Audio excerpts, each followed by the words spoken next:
Good afternoon. This is Henry Hatter, and this is the In My Opinion show. I am your host. I would like to cover about three topics today. One is the White House event, Black History by President Trump. The second is the congressional race in Genesee County. The third will be how important the HBCUs is to American education and culture. But before I do that, I want to take a moment to remember my good friend George Moss, who passed away on Friday, February 22nd, 2026. Details surrounding his passing are still incomplete. George was the host of the What's Going On TV show, which aired every Monday at 2 p.m. He dedicated many years to teaching history at Beecher High School before becoming a specialist in the American Constitution, earning recognition from his constituents worldwide. History will be kind to George as it reflects the impact he had on the lives and culture of the American public. As Charles Dickens famously said, he lived in the best of times and the worst of times. George will be remembered as a legendary American. His body of works will stand alongside notable figures such as John Baldwin, uh, Alex Haley, Booker T. Washington, and Colin Powell, and more recently, his dear friend, um, Hewitt Chapman, who now lives in Atlanta. He will also be best known as the educator and author and lecturer, a devoted Republican, and a remarkable individual who exemplified the spirit of malice toward none, as Abraham Lincoln once stated. This celebration is especially fitting in a month dedicated to Black American history. Thank you. We'll have a moment of silence.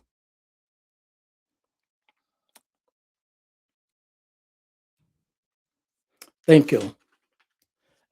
Welcome, Amir. Oh, thank you for having Now, I would like to cover these three items that I talked to you about me. Yes, sir. here. And one is about White House Black History presentation. I knew that you were there in Washington and you heard the president's speech. But are there something that stand out, that's outstanding, that's worthwhile remembering about that speech as it hopes to um, move Black Americans into a position of success Yeah, in this and country? prominence. Absolutely. I think what we've seen this year, the year prior, President Trump understands and is grateful for the contribution of Americans from African lineage um, in this country. He said it proudly. He said it out loud. He said it multiple times. And with the people he invited, including Martin Luther King Jr.'s daughter and other prominent Black figures, he showed that he really cares about the community. With that said, he's doing things that other presidents and other administrations have not done to contribute to the growth and prosperity of those in the Black community. So that's what we should. That's what I took away from the weekend, the week. That's what I took away from the speech. That's what I took away from the conversations we had after. Is we truly have a president, regardless of all the nonsense we hear on TV and all the bad press. We have a president that, through all of it, still has invested in the Black community, starting with Black education. And there's no such thing. And I'm a proponent, Mr. Hatter. So I want to say this: I don't like the label African American. I don't like the label anything different than just American. So there is no such thing as Black education. There is no such thing as Black art. There is no such thing as Black hyphen anything. It's education.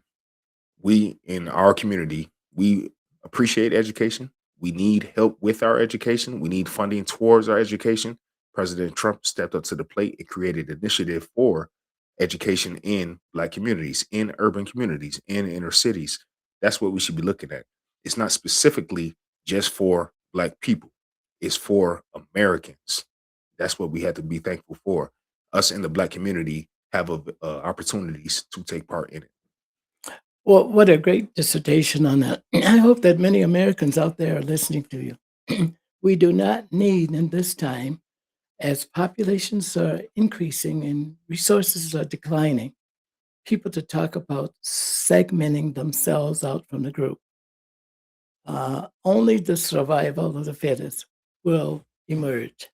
We have to talk about common cause. That's to all of us. And I enjoyed your presentation on what education ought to be like. Absolutely. And Americans who think otherwise are behind, and they're teaching their kids to fall further and further behind. Because just because your kids go to school with schools of choice, it doesn't mean that they are learning anything. Because if they are intimidating teachers and not following the lesson plan, they're doing no good for Americans, for themselves, or for the country, the community. Thank you for that. Absolutely. So what did you find that might have been trivial? In DC? Yeah, about the speech, the president. What would you ask the president to talk more about or less about or to change? Well, I definitely think we should really um, focus on the HBCU initiative. Nobody really understands what this administration has done, both prior and present. His previous administration and this administration now, about the monies that he opened up towards going towards HBCUs, about cabinet members actually being keynote speakers at these HBCUs. I know sometimes in our community we feel like we don't want certain people to come and talk to us or talk to our children or come to our homecomings, and we feel like because they don't have the best, they don't have love for us in our community in an honest way. But the truth is, change starts with representation and communication. It starts with people showing up. And this administration has shown up. I My alma mater had the Secretary of Education come as a keynote speaker. Some people left, some people stayed. But the point is, we're recognizing HBCUs as American institutions and their importance. I encourage people from this area, send your child to a HBCU, regardless of race. Send your child to a HBCU. They'll have a time of their life, the culture, the community, the sports, a lower class ratio, the same degrees. We all know degrees get you jobs, connections get you careers, that will get you an ability to sustain in life. You will come away with a top tier education. There's plenty of them here. We're looking to get some in Michigan. If people don't understand what a HBCU is, it's a historically black college or university. It is not a divisive or divisive institution. They were made during a time where America was not where we are now. They were made in a time where America was segregated. Black Americans or minority Americans did not have the same access to education. That is no longer the case. But however, they're historically black colleges and universities. And it's for people of community to go to get education, to have camaraderie. It offers a different experience than the major state institutions. So it's a great thing that President Trump and the administration have invested in this. And the key is with a woman from Genesee County. Mr. Hatter may know well. He may want to speak on it a little bit. But there's some hometown flavor within this administration. You can tell us who. So the HBCU initiative is ran by a woman named Kelly Mitchell. She is the daughter of one Mr. Hatter. One dedicated her life to service on the federal level. She's very accomplished and she is dedicated towards providing opportunities for those going towards HBCUs from the inner city, from a city like Flint, Beecher, Clio, Midland, Bay City, everybody. She's creating pathways, and that's not a regional thing. This is a national initiative where we're going to support HBCUs through a lot of different metrics. And she is the woman that is heading the charge, a woman from the 8th Congressional District, a woman I am proud to call friend and Mr. Hatter's own daughter. So, And she's very proud of you, who you are. And she always compliments you and find resources for you if she can. She's going to work closely with you. So I thank you for that. But are there some things that HBCUs could do better as they strive to compete with colleges, land grant colleges with Right. the affirmative action advantage, like Michigan State. Right. Right. What I mean by the affirmative action advantage is that they get extra money when they Oh, allow like Americans to attend right. the college, Right. but that those monies should also be divided up and go to HBCUs. And you might want to talk about the land grant of 1790 and why that didn't work for HBCUs. Well, simply put, state and public universities get monies from the government. For the HBCUs, for many different reasons and excuses from past administrations, including President Obama administration, the monies weren't let go. They weren't released to HBCUs. So some of them are severely underfunded. So when we speak about what we can do more or what we look for, it's just having the equal playing field where the money that was supposed to go to all public universities, they go to these schools as well and provide the opportunity because once again, it's an opportunity, it's a school of higher learning. They offer different advantages. You have pros and cons of a major institution and a smaller institution. All HBCUs are not private. I mean public, some are private. That's a different ball game. But President Trump, this administration, and now Kelly, I'm sure we are working towards making sure it's even across the board. And some of the things, I am a product of HBCU. I went to Bethune-Cookman University to be a teacher initially. Um, so some of the things is funding. The major thing is funding. We have to make sure proper funding is going to these schools. Also, building their donor base. Also, recognition. You know, the reason why the University of Michigan's, the MSUs are so prominent is because they have a huge donor base. Yes. But Not only that, but they have the land grant. they have the land grant. That's what started it. Yeah. But they're attracting students from all over. And that's what I'm saying. HBCUs, the culture is the culture. That's not going to change no matter who goes there.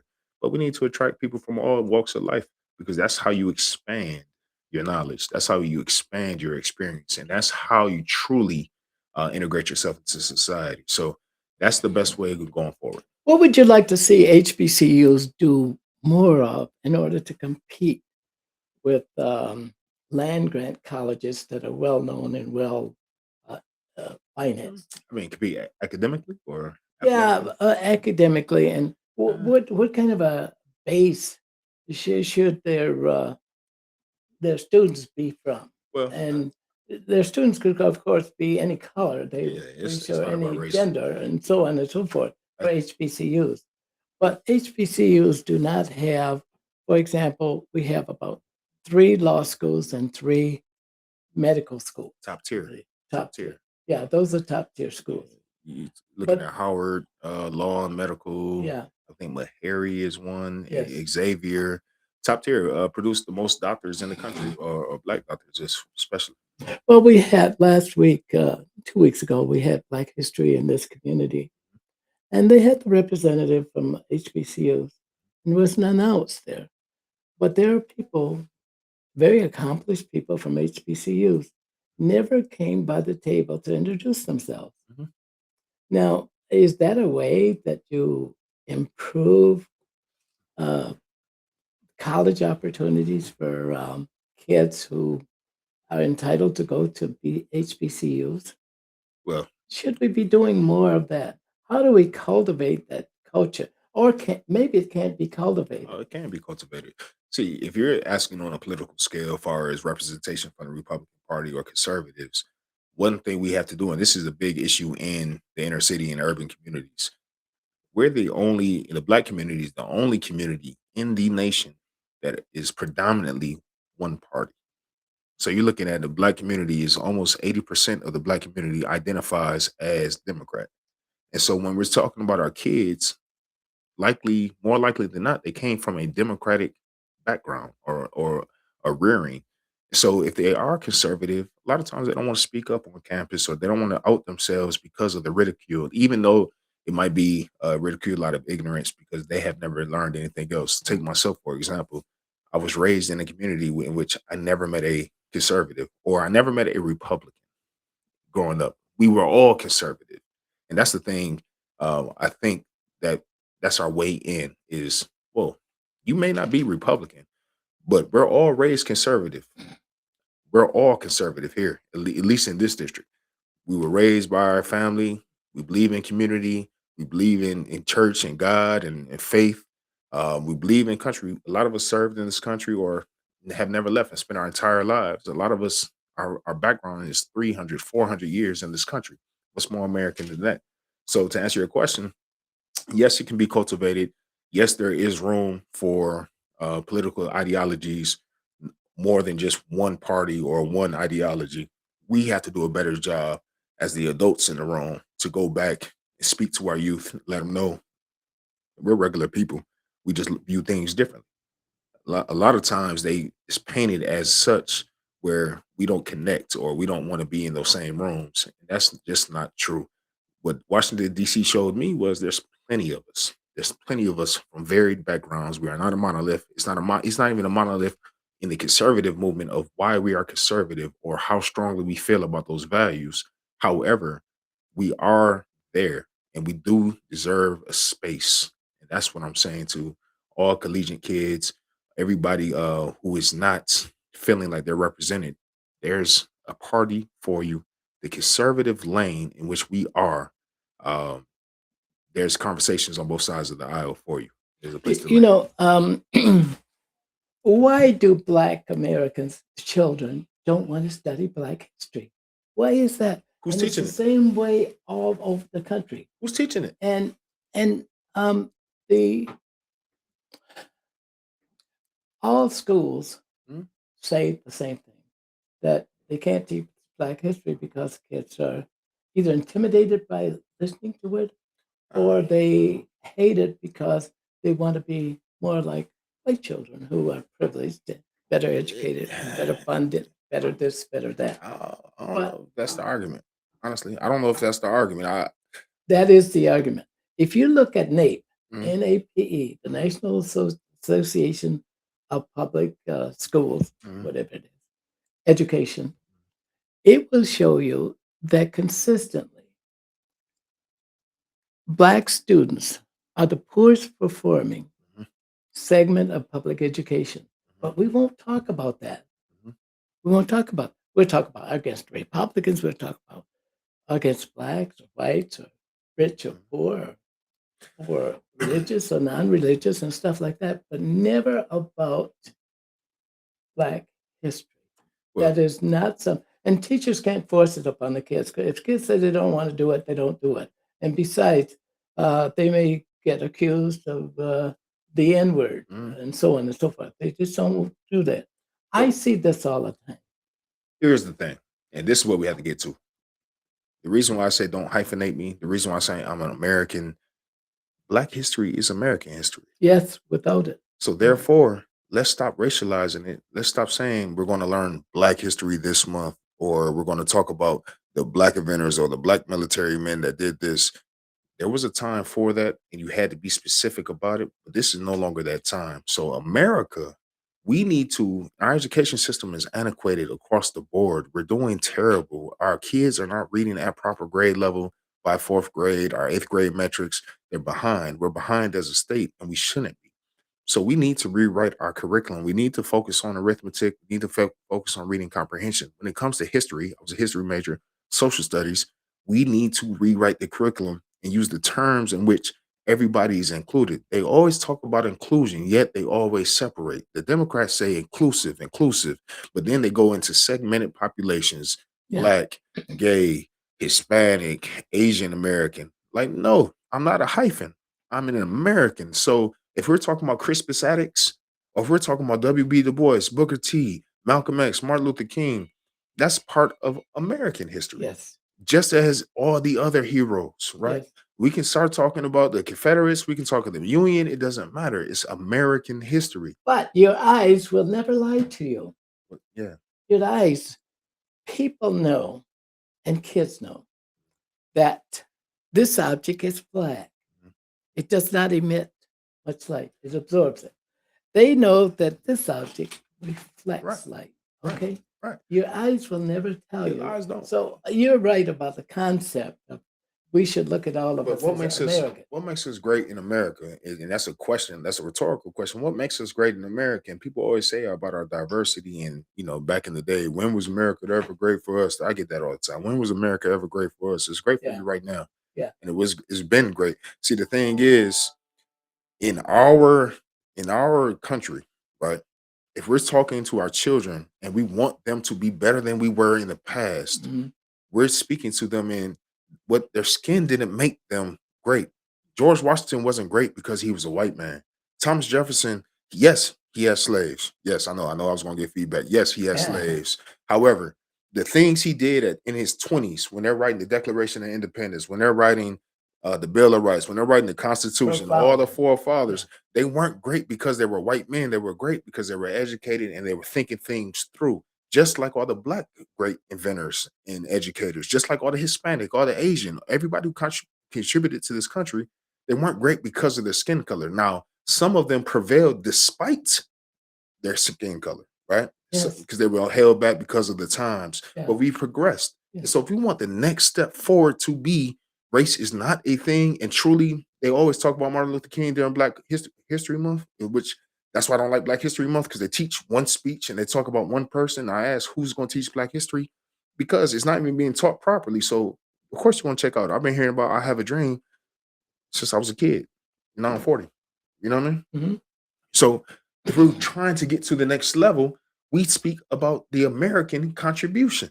That's why we are American. All of it played a part into where we are now. It's a news flash. If you were born in this country, your mother, your grandmother, your great grandfather, they were all born in this country. You ain't going nowhere. You're American. You've been American. Embrace Americanhood. So yes, I realize the forefathers. I understand some of the faults of the past, but we all have faults, and the goal is to surpass them so they never repeat themselves again, and keep going towards the where we want to be, which is America. One America. Everybody contributes. Everybody has their own, and then you find your community in which you want to live, and you build it for you and yours. That's the beauty of America. And if you lived long enough, all of us would be one color. Oh yeah. Nature All you intends gotta do is look to at the mix the NBA. gene. Yeah. Good. Yeah. Well, what a great presentation. And I hope that the audience will take a look at what you've said and internalize it. It's not political. Everything is not political. It should be philosophical. It should be, and you should be following a no nonsense. You should not be following a no nonsense position that's handed down to you from the past. When, as our guest has said, there was a time that all of this stuff was possible, and this is the way people lived. People changed their culture every 10 years, every decade. The kids of this decade will be criticized for the things that they do and don't do by the next decade. So we're constantly changing. And I appreciate the point that you made about this. And race should never be the imminent problem, but you can't get away with No, it. that statement. I don't see race. I do. I have eyes. Yeah, I What I mean, we see it. have Yeah. eyes. Like we live in this country. It's the biggest thing, but it's not a determinant. It's not a determinant of whether or not I treat you with respect. It's not a determinant of whether or not we could be in love. It's not a determinant of how successful you could be. We have cultures for a reason. I embrace cultural differences. Hey, you've done a good job. I can't compete with you. You and I are on the same page. Yeah. Yeah. Even though you say we should not be about race, but I don't know how you get rid of it. We without you got to dig your eyes out. Nah. But I'm gonna ask you a couple more questions. Um, at Kilpatrick was a person that was um, pardoned by the president. Mhm. But when during Black History Week, he was not mentioned. He mentioned many other people there. What do you think that he did not mention? No, I have no idea. I do know Mayor Kwame Kilpatrick was uh, the mayor of Detroit. At the time, I think one of the youngest mayors in the history of the country. Definitely the youngest mayor in the history of Detroit, and he did some positive things for Detroit. He fell on hard times and he paid his debt to society. But the wild thing is what we see with the Democratic Party is they used him. Once again, he was one of their stars, and then he had to go and do what he had to do. And the Democratic Party didn't stand by him. Ironic that President Trump, a Republican, is the one that pardoned Mayor Kwame Kilpatrick. President Trump is the one who's invited them and believes in second chances. And we've seen that with this administration. He has his pardon czar, and where they're going and they're pardoning people and giving them second opportunities to right their wrongs and again get back into the community and to make a change in which they came. So I'm not aware, or I don't know why he didn't verbally mention him, but he was there in the room. He was invited, and I pray that man makes the change in his community because he is a powerful voice. We all come up short sometimes, and I think it takes a real man to step up and atone for mistakes and then go in the right direction. And I believe President Trump, he believes in people and gives people second chances, regardless of political affiliation. I like that about him. So the president, despite of his flaws, has something good to We do all and do. say, We all do. and he's doing it. And it cannot be done by one party. It Mm-mm. has to be done by Well, critical it's incidents. amazing. I mean, you look at who's done what, who's done who, and who pardoned who. Um, I believe in this community, especially, we have a lot of returning citizens. People that did their time and served their time for mistakes made in the past, and they deserve a right Yes. to restore their life. And let the person who has never made a mistake stand. Please throw the first stone. Throw the first stone. Okay. You are very well known in Beltway circles. It's inside the Beltway, Washington, D.C. From people from Washington, D.C., all over the country.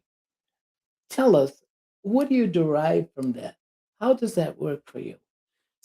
Well, what I derive for it is I'm doing a good job of spreading the word of the Eighth Congressional District.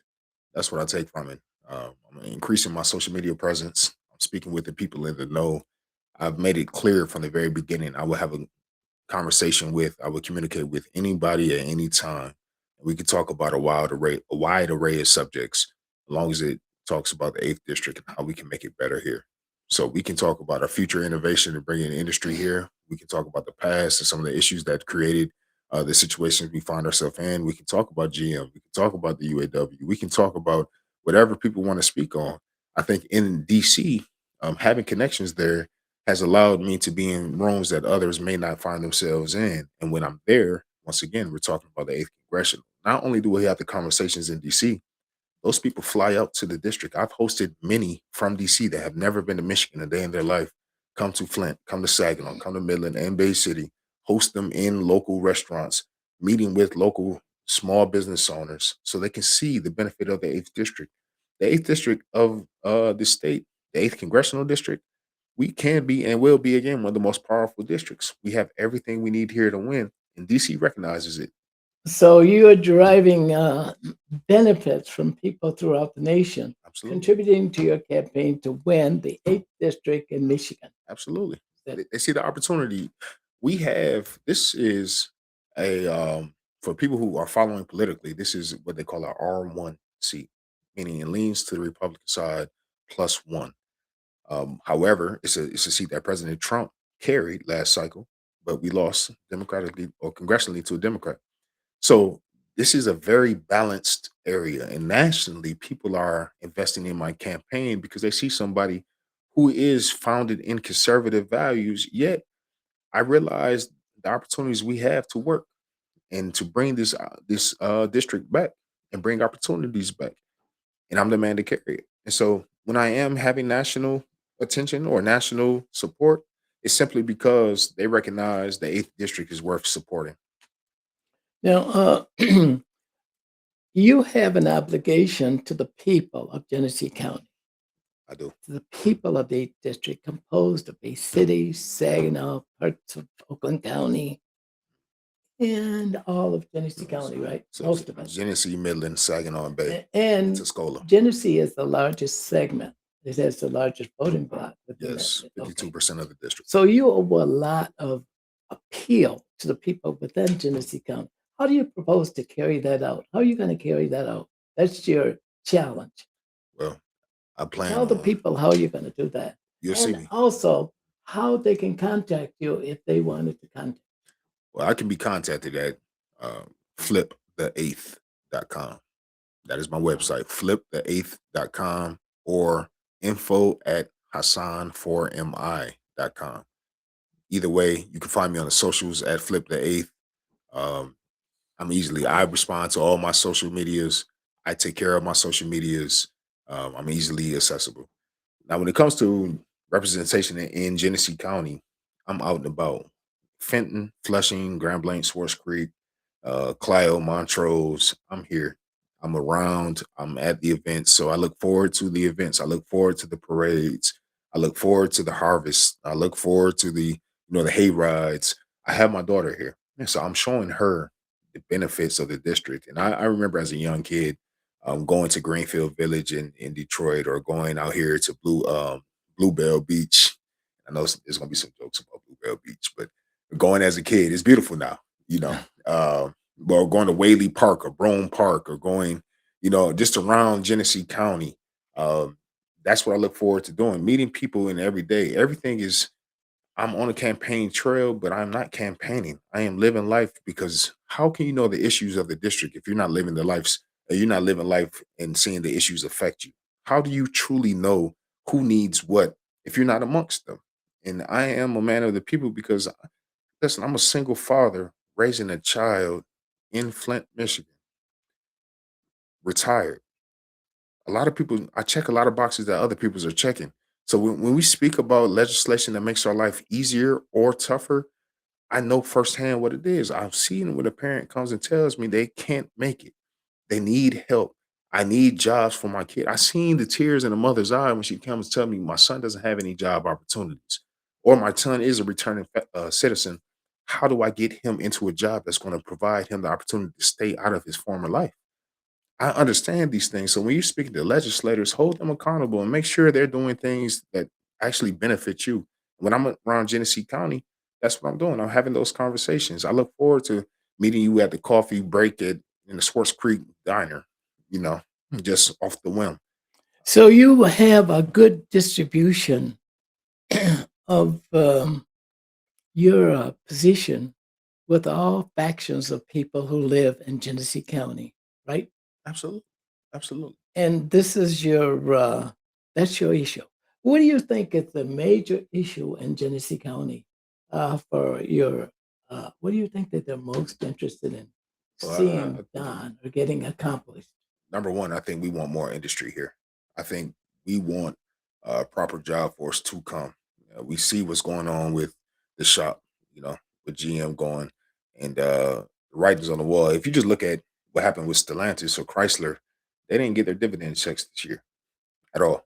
GM did, and I know Chrysler's not here in Flint or here in Genesee County. However, a trend is a trend. If you're not one business of the big three is not getting it, what happens when it doesn't happen? So I think people want other diverse workforce opportunities. Secondly, is affordability.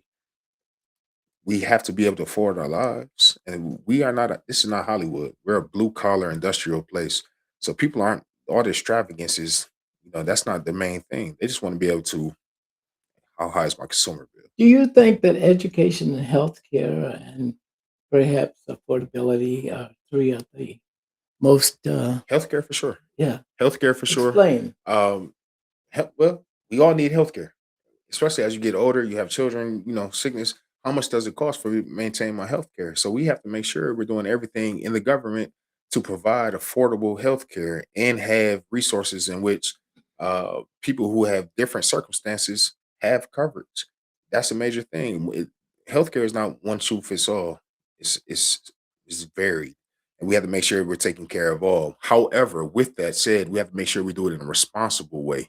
It's not for the government. We don't have free healthcare in this country, like it or hate it. We don't have free healthcare in this country, and we have to be careful of the government subsidizing every single thing. And that's what's being proposed, that the government keeps subsidizing. Because every time they subsidize and every time they give you something, they're taking something away from you. They're Yes, making you yes, dependent on yes, them. And we see yes, that in every other faction yes, of the yes. government. and that's the fear. That's what most people don't see. They Yeah, don't see the stratum that supports yeah. all the Well, things that they give you for nothing. it's not an end. Well, it's not an endless resource, and No. they're taking it. And so what they do is, and I've said this a million times. This goes back to We have 30 seconds, so okay. please tell Well, the people what you think. this is it. Yeah. This is how I feel what the government has done, especially in our inner cities. I feel the man was taken outside the house. He destabilized the nuclear family to the point where they take the man out the house, so Uncle Sam becomes daddy, and that's what's happened. When you deteriorate the family or you diminish the family, everything else is upside down. So now we have a government that is people have become dependent on and have lacked accountability, and they've lacked self-reliance. And we need to get back to self-reliance, so we don't need the government at all. Well, thank you, folks. This is the time for the In My Opinion show has come to an end. And our guest has been awesome today. He's giving you a lot of things to think about. He wants you to go out and make a choice for a candidate that really supports your causes and for common causes. It's about common causes, not about political choices. It's about causes that allow all of us as uh, human beings living in the United States, the richest land in the world, to thrive together equally, not to support one faction because of skin color or money or other reasons, education. But this is what Mr. Hassan is asking you to do. Make a choice that will benefit all Americans. This is Henry Hatter, your host, signing off. Thank you.